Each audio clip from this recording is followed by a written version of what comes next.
Il y a 10% des AVC qui surviennent chez des gens de moins de 45 ans. Il y a souvent des causes qui sont particulières et qui, pour la plupart d'entre elles, sont traitables. Donc ça touche également les jeunes et parfois, malheureusement, le diagnostic peut mettre un peu plus de temps à être fait parce qu'on se dit « oh non, à son âge, c'est pas possible qu'il ou elle fasse un AVC ». Donc c'est vraiment très important d'être sensibilisé à ces signes d'AVC. Le fait de marcher comme si on était ivre ou de parler comme si on était ivre, s'il n'y a pas eu de consommation d'alcool, il faut absolument penser à un AVC et ne pas perdre de temps.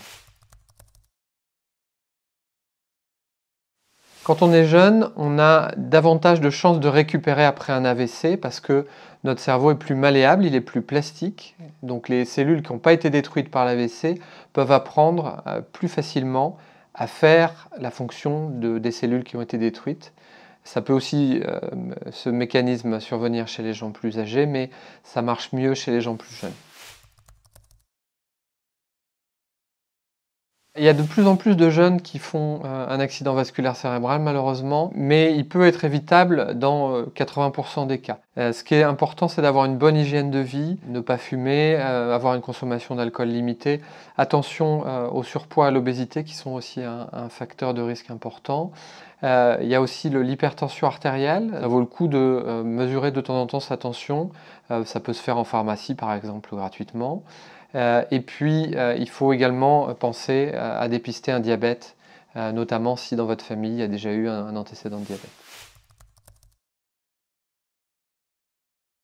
Le SAMU, les pompiers nous appellent et le patient est transporté directement à l'IRM ou au scanner.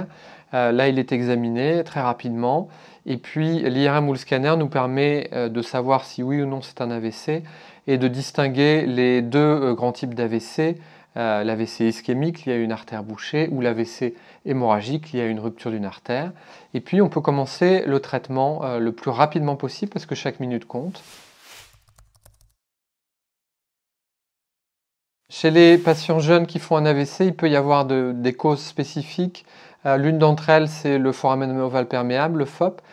C'est un petit trou qu'on a au niveau du cœur et qu'on a tous quand on est dans le ventre de notre maman. Dans la majorité des cas, ce foramen ovale perméable, il va se fermer à la naissance avec le premier cri. Mais chez environ 20% de la population générale, le petit trou, le FOP, reste ouvert. Et dans la très grande majorité des cas, ça se passe bien, mais on sait aussi que ça peut parfois être la source d'un accident vasculaire cérébral, en particulier chez les jeunes. Et il a été démontré, notamment grâce aux travaux de Jean-Louis Mas, qu'il est bénéfique de fermer ce FOP. Et ça, on sait que ça permet de réduire de manière extrêmement importante le risque de récidive.